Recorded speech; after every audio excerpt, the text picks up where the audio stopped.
कावेरी गंगा में हम प्रवेश करें, ये तो एक थोड़ा सा छोटी सी भूमिका बनाई कथा की। और श्रीमद् भागवत के महात्म्य में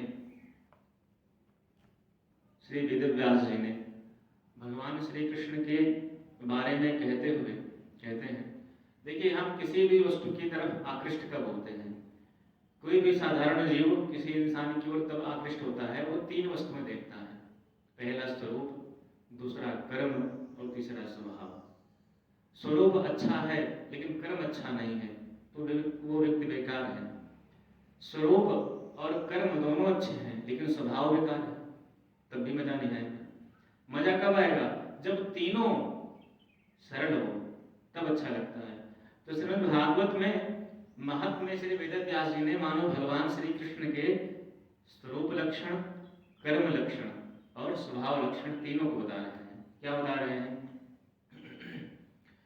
कि सच्चिदानंद रूपाय विश्वोत्पत्त्यादि हेतवे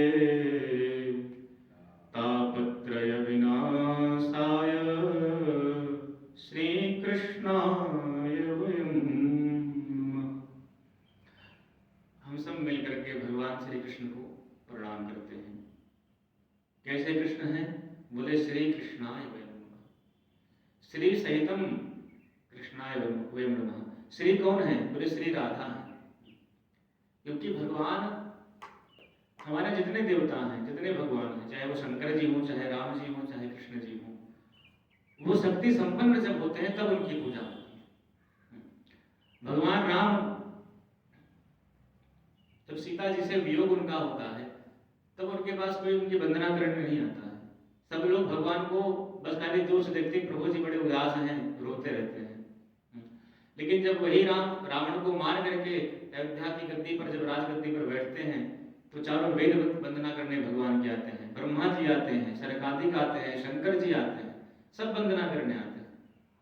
भगवान शंकर जब सती से वियोग हुआ तो शंकर जी की वंदना करने, शंकर जी की पूजा करने कोई नहीं आया।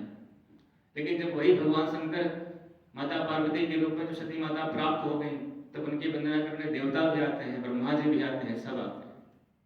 तो ब्रह्म की उपासना तो है, लेकिन कैसे ब्रह्म की उपासना है? बोले शक्ति संपन्न ब्रह्म की उपासना है। शक्ति भी ब्रह्म की उपासना नहीं है, शक्ति से संपन्न ब्रह्म की उपासना है। इसलिए कह रहे हैं कि श्री कृष्णाय वयं नमः। तो श्री मतलब श्री राधा जी, श्री राधा कृष्ण के सहित जो कृष्ण हैं उनको हम प्रणाम कर रहे हैं। देखिए एक शब्द है राधे श्याम। राधे श्याम का जो रकार है उसको हटा दिया जाए तो क्या हो जाएगा? आधे श्याम। तो भगवान पूर्ण कब हैं? जब श्री राधा जी, श्री किशोरी जी उनके साथ हैं तब भगवान पूर्ण हैं। इसलिए कह रहे हैं श्री राधे श्याम। तो श्री कृष्णाय वयं नमः। तो भगवान का स्वरूप लक्षण क्या है? बोले सच्चिदानंद रूपा। कैसे हैं प्रभु? बोले सतघन, चित घन और आनंद घन है। घन का मतलब होता है ठोस, ठोस जिसमें जहां पर सत का अभाव ना हो, जहां पर चित्त का अभाव ना हो, जहां पर आनंद का अभाव ना हो। चित्त का मतलब होता है, सत का मतलब होता है जहां असत का प्रवेश ही ना हो। चित्त का मतलब होता है जहां, चित्त माने ज्ञान, जहां अज्ञान का प्रवेश ना हो। और आनंद का मतलब होता है ऐसा सुख जिस सुख में दुख का लेश ना हो, प्रवेश ही ना हो। इसलिए आप जानते होंगे भगवान क्या है? सच्चिदानंद है। और ठाकुर जी की लीलाएं ऐसी होती हैं कि भगवान की सगुण लीला जो होती है उस सगुण लीला में अच्छे अच्छे महात्मा, अच्छे अच्छे देवता देवियां चक्कर में पड़ जाती हैं। जब वही भगवान श्री राम के रूप में आए और जब सीता जी का हरण हो गया और भगवान शंकर माता सती अगस्त मुनि के आश्रम से कथा सुन के लौटे हुए थे और जब भगवान राम रास्ते में मिल गए तो भगवान शंकर ने क्या कहा कि जय सच्चिदानंद जग पावन, अस कहि चलो मनोजन सावन। जय सच्चिदानंद जग पावन। भगवान शंकर कह रहे हैं जय सच्चिदानंद, और सती माता क्या कह रही हैं? महाराज ये आप क्या कर रहे हैं? जो व्यक्ति रो रहा है अपनी स्त्री के लिए और पूछ रहा है, पेड़ पौधों खग मृगों से पूछ रहा है कि मेरी सीता कहाँ है, उसको आप सच्चिदानंद कह रहे हैं। यदि ये सत होते तो असत मृग के पीछे क्यों भागते? क्योंकि सोने का मृग होता ही नहीं है भाई, लेकिन स्वर्ण मृग के पीछे भागे क्यों? यदि सत होते तो जान जाते, इसलिए ये इनमें सत्य दिखाई नहीं पड़ता है। और यदि चित्त होता, ज्ञान होता, तो ज्ञानी तो सर्वज्ञ होता है, ब्रह्म सर्वज्ञ होता है, कण कण में उसका वास रहता है, तो जान जाते सीता जी कहाँ हैं। और यदि आनंदमय होते तो रोते क्यों? जो बिलख बिलख के रो रहे हैं कि हे खगमृग हे सीता, हे खगमृग हे मधुकर श्रेणी, तुम देखी सीता मृग नैनी, पूछते क्यों, रोते क्यों? लेकिन सती माता कह रही हैं भगवान शंकर भी ऐसे वैसे को प्रणाम नहीं करेंगे, क्योंकि भगवान शंकर कौन है? बोले ये महादेव है और वो सब जानते हैं। तो लेकिन फिर भी भगवान की लीला ऐसी हो रही है, भगवान अभिनय इतना विचित्र कर रहे हैं कि सती माता का माथा जो है चकराता जा रहा है। वो समझ नहीं पा रही है कि भगवान है, ब्रह्म है, कि ये कोई साधारण मनुष्य है। भगवान श्री कृष्ण ने जिस समय ग्वाल बालों के मुख से जूठा खाना प्रारंभ किया, लीला आती है कथा भागवत जी की कथा में, उसमें जो है ब्रह्मा जी ने ऊपर से देखा तो नाक से गोड़ लिए, राम राम, ये कोई ब्रह्म है, जूठा खा रहा है ग्वाल बालों का, उनके गालों में लगा हुआ था, अपने जीभ से चाट चाट के खा रहा है, भला ये कोई ब्रह्म हो सकता है? तो भगवान की जो बछड़े थे, जो ग्वाल बाल थे, उन सबको ब्रह्मा जी ने 1 साल के लिए चुरा दिया। लेकिन ठाकुर जी की लीला ऐसी है कि जैसे बछड़े थे उसी प्रकार भगवान ने बछड़ों के समान, ग्वाल बालों के समान, डंडा लकड़ी जो कुछ भी था, छड़ी बड़ी, सब कुछ भगवान बन गए, सब भगवान हूबहू बन गए। 1 साल के बाद ब्रह्मा जी ने देखा, तब उनको एहसास हुआ कि महाराज मुझसे गलती हो गई, क्षमा कर, आप ही ब्रह्म हैं, सारी सृष्टि को बनाने वाले आप ही हैं, हम आपसे कहाँ कुछ कर सकते हैं। तो भगवान की लीला सगुण ऐसी होती है कि अच्छे अच्छे ब्रह्मज्ञानी की बुद्धि चकरा जाती है। इसलिए कह रहे हैं कि जो सच्चिदानंद रूप है, अखंडम सच्चिदानंदम अवांग मनस गोचरम, अखंडम सच्चिदानंदम, वेदांत सार में श्लोक आया है, अखंडम सच्चिदानंदम, भगवान का स्वरूप ऐसा है जो कभी खंडित नहीं होता है। देखिए हमारा जो आनंद है, हमारा जो सुख है, हमारा जो ज्ञान है, वो खंडित होता रहता है। बोले महाराज सत तो हम भी हैं, सत हम कैसे हो सकते हैं? हमारे बाबा जी सत थे, वो भी कहते थे हम सत हैं, लेकिन आज नहीं है। यदि सत होते तो हमेशा होते।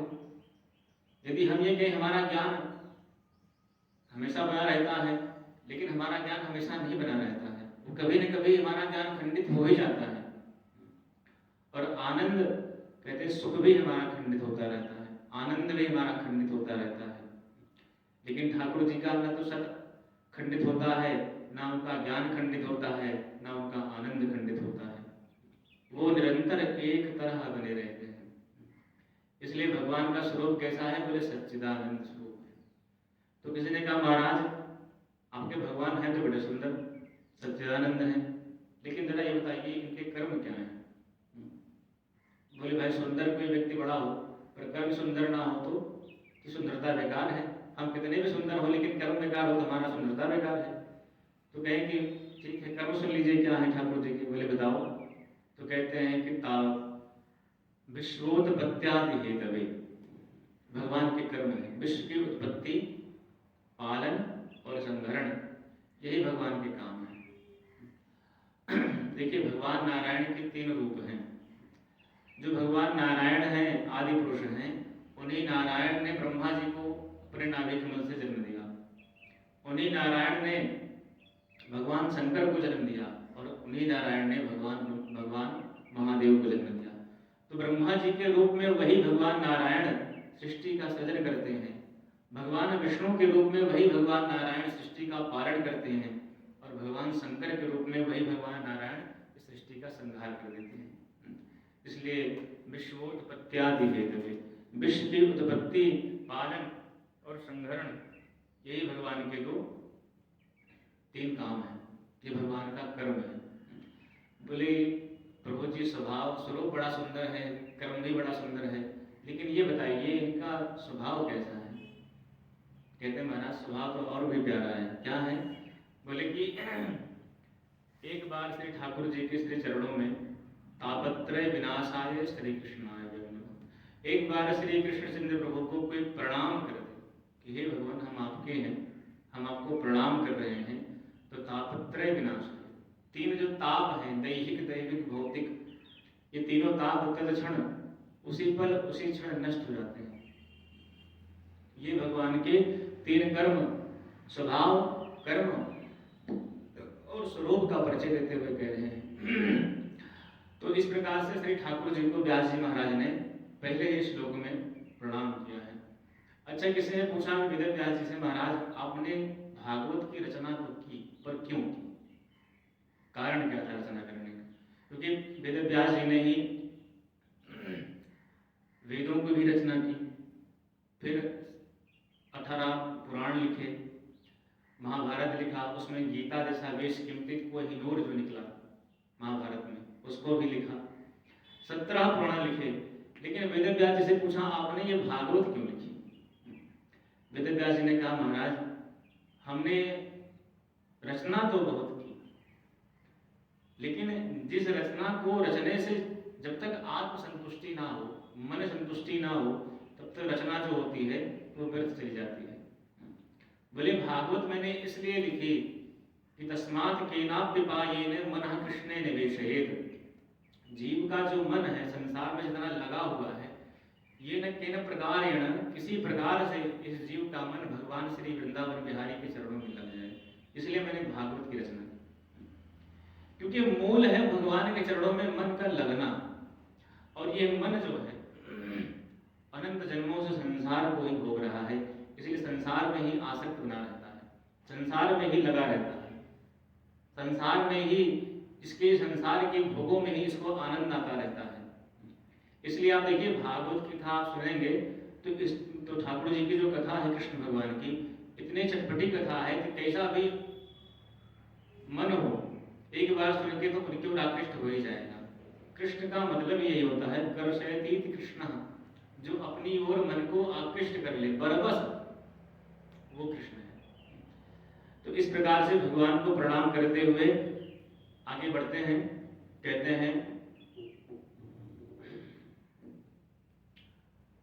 नैमिषारण्य की पुण्य भूमि में 88,000 सनकादि ऋषि बैठे हुए हैं और सूत जी से प्रश्न करते हुए कहते हैं कि महाराज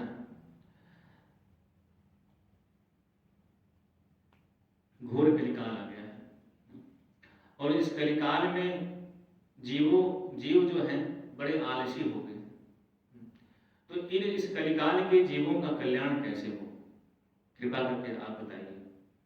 और सौनकादि ऋषियों का लक्षण बताते हुए कहते हैं व्यास जी कि कथामृत रसा स्वाद कुशला सौनको प्रवीत।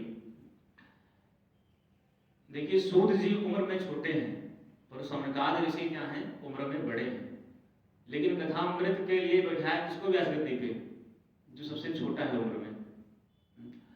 और क्या कह रहे हैं, कथामृत रसा स्वाद कुशला। जब भी कथा सुनने के लिए बैठते हैं तो खाली होकर बैठते हैं, भर के नहीं बैठते कि हमें इतना ज्ञान है। जब भी बैठते हैं तो खाली होकर बैठते हैं, और कथा की कुशलता यही है कि कथा सुने जब भी बैठिए तो भर के मत बैठिए, खाली होकर बैठिए। देखिए भगवान शंकर और भगवान हनुमान जी महाराज से बड़ा श्रोता और वक्ता कोई है नहीं संसार में, लेकिन भगवान की कथा के इतने बड़े रसिक हैं हनुमान जी महाराज और मेरे शंकर जी कि कहीं भी कथा हो आगे पहले आसन जमाते हैं। हनुमान जी महाराज से बढ़िया वक्ता कोई नहीं है भैया। उन्होंने जिसको कथा सुनाई उसको भगवान से मिला दिया। सीता जी को सुनाई है स्वर्ग वाटिका में तो श्री रघुनाथ जी उनको मिल गए। विभीषण को सुनाई तो श्री राम जी की शरण दिला के छोड़ा। तो हनुमान जी महाराज से बढ़िया वक्ता कोई है नहीं, क्योंकि हनुमान जी परम वक्ता हैं और परम श्रोता हैं। श्रवण करने में उनसे बड़ा रसिक कोई नहीं है और कहने में उनसे बड़ा वक्ता कोई नहीं है। ऐसा वक्ता संसार का कोई छाती पे हाथ धर कह दे कि हम ऐसी कथा जानते हैं जो हनुमान जी ने जीवन में नहीं सुनी होगी, कोई कह सकता है? नहीं कह सकता है, क्योंकि हनुमान जी आज से नहीं अनादि से कथा सुन रहे हैं भगवान की। लेकिन फिर भी आज भी यदि कहीं कथा होती है तो यत्र यत्र रघुनाथ कीर्तनम तत्र तत्र कृतमस्तकाञ्जलिं बाष्पवारि परिपूर्णलोचनं मारुतिं नमत राक्षसान्तकम्। आज भी कथा कहीं होती है तो हनुमान जी पहले आसन जमा लेते हैं आकर के, कि भगवान की कथा हो रही है। तो श्रोता जो होते हैं वो हमेशा खाली होकर बैठेंगे तो भर जाएंगे भगवान की कथा से, भगवान के गुणों से। इसलिए सूत जी का सौनकादि ऋषियों का लक्षण बताया है, कथामृत, भगवान की कथा सुनने में परम रसिक है, इसलिए कथामृत रसास्वाद कुशला। और सूत जी से प्रश्न करते हुए कहते हैं, महाराज आप कैसे हैं? तो कहते हैं कि अज्ञान ध्वांत विध्वंसः कोटि सूर्य समप्रभः सोताख्याहि कथा सारम मम कर्ण रसायनम। कहते हैं कि हे सूत जी महाराज, हमारा जो हृदय है अज्ञानांधकार में नित्य निरंतर रमा हुआ है, ध्वस्त हो रहा है। और आपका ज्ञान कैसा है? बोले कोटि सूर्य समप्रभा, आपके पास करोड़ों सूर्य के समान ज्ञान है। देखिए महाराज, संसार के अंधकार को दूर करने के लिए सूर्य भगवान का प्रकाश काफी है, लेकिन हृदय में जो अज्ञान का अंधकार है, उस अज्ञान के अंधकार को दूर करने के लिए आपके जो ज्ञान का जो प्रकाश है, उस प्रकाश को हमारे कर्णपुटों से आप जब डालेंगे तो हृदय का अंधकार ध्वस्त हो जाएगा। क्यों? कहते हैं कि भगवान सूर्य बाहर का प्रकाश दूर करते हैं, बाहर का अंधकार दूर करते हैं, लेकिन सदगुरु और संत के वचन जो जीव के हृदय का अंधकार होता है उसको दूर करते हैं। इसलिए गोस्वामी जी ने कहा भी मानस में कि बंदों गुरुपद कंज कृपा सिंधु नर रूप हरि महामोह तम पुंज जासु वचन रवि कर निकर। कहे बंदों गुरुपद कंज कृपा सिंधु नर रूप हरि, मैं गुरुदेव भगवान के चरण कमलों में प्रणाम करता हूँ। बोले कैसे हैं? बोले जो कृपा के सिंधु हैं। और कैसे हैं? बोले नर रूप में श्री हरि भगवान है। और क्या कह रहे हैं? बोले महामोह तुम पुंज। अच्छा, दो चीजें हैं, मोह और महामोह। तो बोले मोह क्या है और महामोह क्या है? तो कहा रात्रियां दो होती हैं, एक पूर्णिमा की रात्रि होती है और एक अमावस्या की रात्रि होती है। पहले पूर्णिमा की रात्रि में चांद के प्रकाश से कुछ ना कुछ दिखता है, वो मोह की रात्रि है। लेकिन अमावस की रात्रि में हमको हमारा हाथ भी नहीं दिखता है, ये महामोह की रात्रि है। इसलिए कह रहे हैं भगवान, हम संसार के जीव कलयुगी प्राणी इतने महामोही हो गए हैं कि हमें अपना तो क्या दूसरे का तो क्या अपना भी भला दिखाई नहीं पड़ता। इसलिए हमारे जन्म कर्म दोनों सब बेकार होते जा रहे हैं। इसलिए आप कृपा करके कुछ ऐसा साधन बताएं जिससे हमारा महामोह रूपी जो अंधकार है वो ध्वस्त हो जाए। और क्या कह रहे हैं? कह रहे हैं कि महाराज, हम जानना चाहते हैं कि वैष्णव लोग ऐसा क्या करते हैं जिससे जो है ज्ञान, वैराग्य और भक्ति का उनका वर्धन होता रहता है और उनको विवेक की प्राप्ति होती रहती है। तो ऐसा कौन सा साधन वैष्णव करते हैं जिससे भगवान के गुणानुवादों को गाने का, भगवान के चारों चरित्रों को श्रवण करके ऐसा क्या करते हैं जिससे उनका अज्ञान अंधकार दूर होता रहता है? क्योंकि प्रभु जी, यह घोरे कलो प्रायो जीवश्चासुरताम गता, इस घोर कलिकाल में जीव प्रायः आसुरी प्रवृत्ति का हो गया है। इसकी जो वृत्ति है वो असुरवत हो गई है। क्लेशाक्रांत स्थितस्यैव, नित्य निरंतर क्लेश में ही भरा हुआ है। इसके अंदर क्लेश इतने भर गए हैं क्योंकि असुरता जीवन में कब आती है?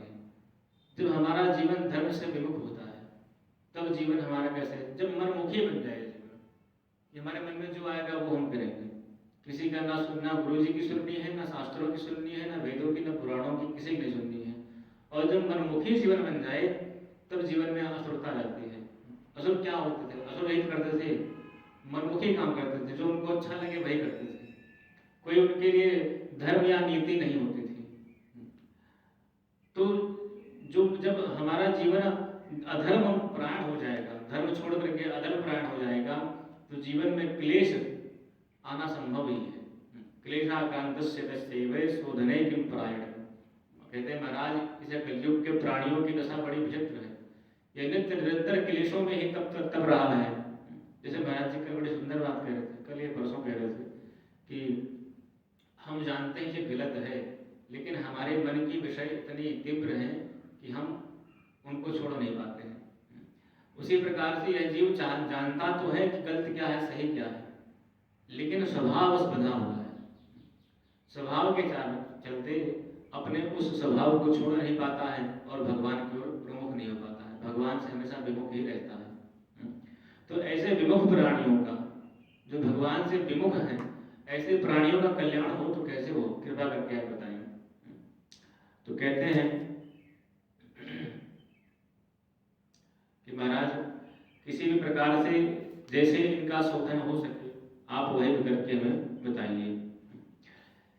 हम चाहते हैं कि ऐसा साधन कोई हो जिससे भगवान श्री हरि की शाश्वत प्राप्ति हो जाए। कृष्ण प्राप्ति कर्म शाश्वत साधनम तद्वदाधुना। शाश्वत प्राप्ति क्या होती है? बोले भगवान हमसे कभी अलग ना हो, भगवान हमसे कभी दूर ना हो, ऐसा लगे ठाकुर जी हमारे पास ही हैं, हमारे पास बैठे हुए हैं, वो शाश्वत प्राप्ति होती है। देखिए भगवान को हम ना पकड़ सकते हैं ना आप पकड़ सकते हैं, पकड़ सकते हैं नहीं पकड़ सकते, लेकिन दो वस्तुएं ऐसी हैं जिसको हम पकड़ सकते हैं, और उन दो को पकड़ लिया तो भगवान को पकड़ लेंगे। पहला है नाम और दूसरी है ठाकुर जी की कथा। नाम और कथा के रसिक बन जाइए तो भगवान आपका पीछा नहीं छोड़ेंगे, क्योंकि नाम और कथा का चमत्कार क्या है? बोले नाम और कथा से ही मन व्यक्ति का निर्मल हो जाता है। तो कबीरदास जी क्या कहते हैं कि कबीरा मन निर्मल भया जैसे गंगा नीर, और पाछे पाछे हरि फिरे कहत कबीर कबीर। संसार में जितने साधन होते हैं, चाहे वो कर्मकांड के हों चाहे भगवान की कथा के हों, उनका मूल उद्देश्य यही होना चाहिए कि हमारा मन शुद्ध हो जाए। देखिए किसी जानवर को, किसी जीव जंतु को, उसके लिए कोई स्कूल नहीं खुला है, लेकिन मनुष्य को सुधारने के लिए कथा, भागवत, रामायण ये निरंतर चलती रहती हैं। क्यों? ताकि मानव का मन जो है भगवान के चरणों में लग जाए, मनुष्य का जो मन है वो ठाकुर जी के चरणों में समर्पित हो जाए। तो और ये मन निर्मल होगा कब? जब भगवान के नाम का अधिक जप करेंगे और श्री ठाकुर जी के कथा का श्रवण करेंगे। इसलिए कह रहे हैं कि कृष्ण प्राप्ति कर्म शाश्वत। भगवान को नहीं पकड़ सकते हैं, लेकिन भगवान की कथा और नाम को पकड़ लेंगे तो मन निर्मल हो जाएगा, और जब मन निर्मल हो गया तो ठाकुर जी कहीं दूर थोड़ी हैं, हमारे हृदय में ही है। ईश्वरः सर्वभूतानां हृदयेऽर्जुन तिष्ठति भ्रामयन् सर्वभूतानि यन्त्रारूढानि माया। करे ईश्वरः सर्वभूतानि, ईश्वर सबके हृदय में बैठा हुआ है, यंत्रवत सबके हृदय में है। इसलिए भगवान हमसे दूर नहीं है। मन निर्मल हो गया तो ठाकुर जी सदा हर जगह दिखाई पड़ने लगेंगे। तो वही कह रहे हैं आज सूत जी महाराज की भगवान ऐसी कोई कथा सुनाइए जिससे हमें भगवान श्री कृष्ण की शाश्वत प्राप्ति हो जाए, शाश्वत स्मृति बनी रहे। कोई व्यक्ति होता है ना जिसकी याददाश्त चली जाए, तो उसके लिए कहते हैं महाराज याददाश्त कैसे आए इसकी, तो बहुत प्रयास करते हैं लेकिन नहीं आती है। और हम लोग कहते हैं हम बड़े बुद्धिजीवी, हमें हमारी सारी याददाश्त तेज है, हमें सब याद है।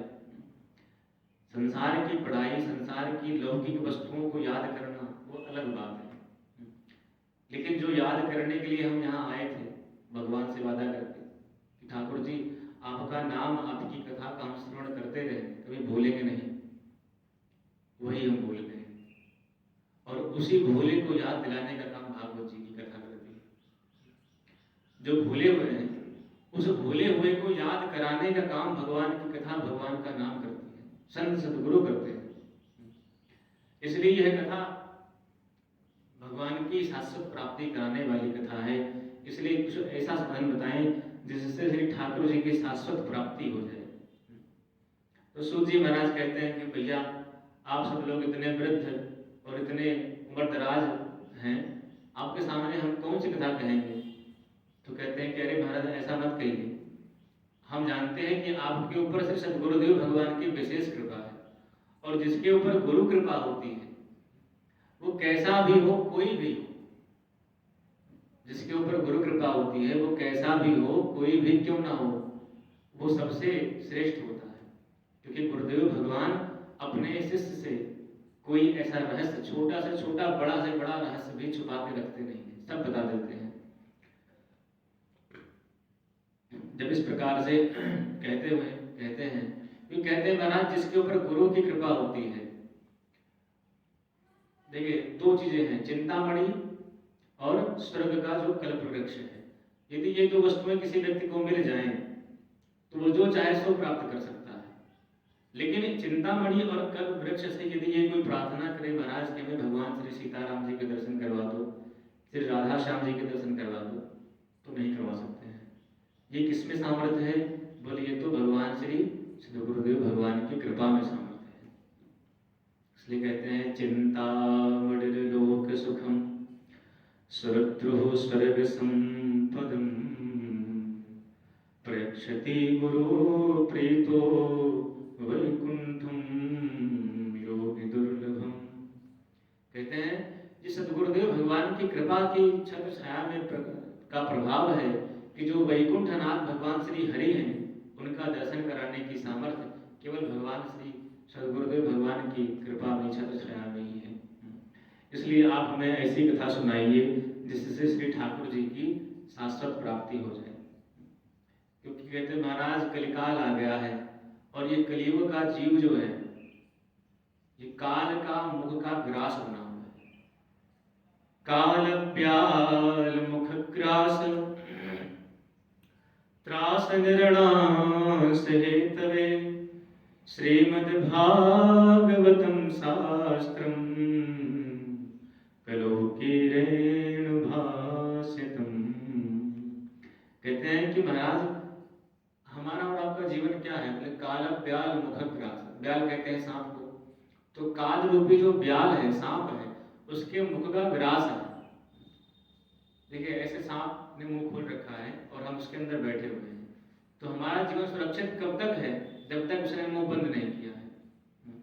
तो कह रहे महाराज उस काल रूपी सर्प के मुख बंद करने से पहले कोई ऐसा साधन बता दीजिए जिससे हमारा कल्याण हो जाए, जिससे हमारा उद्धार हो जाए। तो सूत जी महाराज कहते हैं क्योंकि संसार में संसरती संसार प्रतिपल सब कुछ सरक रहा है। आज के 10 साल पहले हमारी उम्र क्या रही होगी, आप सबकी उम्र क्या रही होगी आप जानते हैं, लेकिन आज 10 साल बाद क्या है वो सब देख रहे हैं। आज के 10 साल बाद फिर क्या होगा वो सब समझते हैं, क्योंकि धीरे धीरे क्या है सब काल के मुख में ही सरक रहे हैं। आज हम पैदा हुए हैं, कल जवान हुए, परसों बुढ़े हो गए। तो इस प्रकार से जो संसार की स्थिति है बन रही है, बिगड़ रही है, धीरे धीरे अपने विनाश की ओर हर एक चीज समाप्ति की ओर अग्रसर हो रही है। देखिए कोई भी वस्तु हो एकाएक खत्म नहीं होती है। जैसे आप अपने घर पे भोजन बनाते हैं, बनता होगा भोजन सबके घर पे, तो क्या सब लोग इकट्ठे खा लेते हैं? धीरे धीरे खाते हैं ना। तो वैसे ही ये जो शरीर है, जो उम्र मिली है, ये भोजन है किसका? बोले काल का भोजन है। तो काल एक थोड़ी खा लेगा, वो एक एक दिन करके आपके जीवन को, आपकी आयु को खाता है। और जिस दिन उसको लग जाएगा कि अब इसका जो क्या है उम्र समाप्त हो चुकी है, उस दिन इकट्ठे खा लेगा, सब खत्म कर देगा। तो धीरे धीरे हमारी आयु को नष्ट कर रहा है कौन? बोले काल। तो बोले महाराज इस काल रूपी व्याल से बचने के लिए कोई उपाय हो तो आप बताएं, क्योंकि परिवर्तनशील संसार में हम नित्य निरंतर अपने विनाश की ओर अग्रसर हो रहे हैं। कह रहे हैं कि जिन भाव, क्योंकि सब कुछ छोड़ करके भगवत भजन करना अलग बात है और संसार में रह करके भगवत भजन करना अलग बात है। इसलिए कह रहे हैं कि कुछ भी आप कर लीजिए, क्योंकि जाना सबको है, चाहे वो राजा हो, चाहे रंग हो, चाहे फकीर हो, सब जाएंगे। इसलिए कह रहे हैं कि आप कृपा करके ऐसी कथा सुनाइए जिससे भगवान श्री हरि की शाश्वत प्राप्ति हो जाए और ठाकुर जी भी हम पर सब पर कृपा बरसती रहे। सूर्य जी प्रसन्न हो गए, बोले महाराज आपकी इतनी हम पर श्रद्धा है, इतनी भक्ति है, तो हम आपको ऐसी कथा सुनाएंगे जिससे आपको भगवान श्री कृष्ण की प्राप्ति हो जाए, शाश्वत प्राप्ति हो जाए। देखिए अपने कर्म अपने धर्म को करते हुए हम ठाकुर जी को ना भूलें, यही भगवान की शाश्वत प्राप्ति है और कुछ नहीं। और महाराज जी की, स्वामी जी की इतनी बड़ी कृपा आप सब क्षेत्र वालों के ऊपर है ठाकुर जी की, कि आपको नित्य सत्संग मिल रहा है, ये भगवान की विशेष कृपा है। और भगवान से यही प्रार्थना करते रहिए कि ठाकुर जी ये कथा श्रवण बंद ना हो, ये मिलता रहे हमेशा, चलता रहे हमेशा, क्योंकि चाहे कल्याण एक व्यक्ति का हो चाहे सबका कल्याण हो। तो यहाँ हो सकता है आज हमें सुनने में ऐसा लग रहा हो कि बड़ा महाराज जी कैसे बोल रहे हैं, बहुत बोरियत लग रही है। लेकिन देखिए भाई, हम भी एक अध्ययन अध्यापन क्षेत्र में जुड़े हुए हैं, तो ठाकुर जी की कृपा हुई है, कुछ बोलने के लिए हाजिर हुए हैं। भगवान की, हम तो कहते हैं हम पर बड़ी कृपा है भगवान की, ऐसा अवसर ठाकुर जी बार बार प्रदान करते रहे और बार बार बोलने का अवसर मिलता रहे, इससे बड़ा कोई लाभ नहीं है। क्योंकि जिह्वा, इंद्रियां हमारी जितनी हैं वो सब धन्य तभी है जब भगवान से जुड़ जाए। गोपी क्यों कहा गया गोपियों को? इसलिए कहा गया है गोपी है इंद्रिय है कृष्ण रसम देवती गोपी। अपने समस्त इंद्रियों से जो कृष्ण रस का पान करे वो गोपी है। और गोपी किसी स्त्री का नाम नहीं है, गोपी जीव का नाम है। यदि हम अपने कानों से भगवान की कथा सुने तो हम भी गोपी हैं, नेत्रों से श्री ठाकुर जी का दर्शन करें तो हम भी गोपी हैं, वाणी से भगवान की गुणान बातों को गाएं तो हम भी गोपी हैं, हाथों से श्री ठाकुर जी की सेवा करें तो हम भी गोपी हैं, चरणों से भगवान के दर्शन के लिए जाएं तो हम भी गोपी हैं। गोपी का मतलब इतना ये होता है कि जो इंद्रियां हमारी हैं वो समस्त इंद्रियां भगवान श्री हरि के चरणों में लग जाएं तो हम भी गोपी बन जाते हैं। साड़ी और लहंगा फरिया पहन के नाचने वाले गोपी नहीं कहते। संसार में जितने भी जीव हैं वो सब गोपी हैं, लेकिन उस स्वरूप को भूले हुए हैं। उस भूले हुए स्वरूप को याद दिलाने के काम श्रीमद् भागवत की कथा करती है। तो सूत जी महाराज अब आगे बताएंगे कि कौन सी कथा वो सुनाने वाले हैं। तो आज देखिए समय हो चुका है, 5 मिनट बचा हुआ है। तो दूसरे सत्र में सायंकाल में हम वो चर्चा करेंगे कि सूत जी किस कथा को सुना रहे हैं शौनकादि ऋषियों को। तो प्रेम से पूर्वक 2 मिनट भगवान नाम संकीर्तन कर लें, उसके बाद अपनी वाणी को हम श्री ठाकुर जी के चरणों में वापस पुष्पांजलि समर्पित करते हैं। तो सब लोग प्रेम से भगवान के नाम का कीर्तन करेंगे। जय सिया राम, जय जय सिया राम, जय सिया राम, जय जय सिया राम, जय सिया राम, जय जय सिया राम, जय सिया राम, जय जय सिया राम, जय सिया राम, जय जय सिया राम,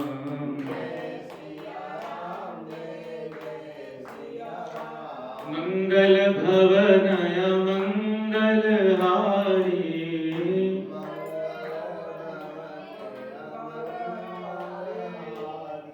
द्रवहु सदशरथ अजिर बिहारी,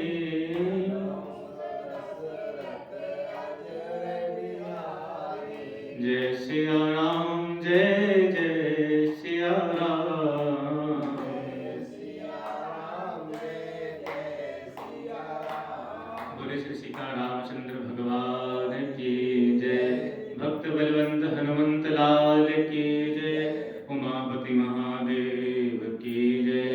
राधा कृष्ण भगवान की जय।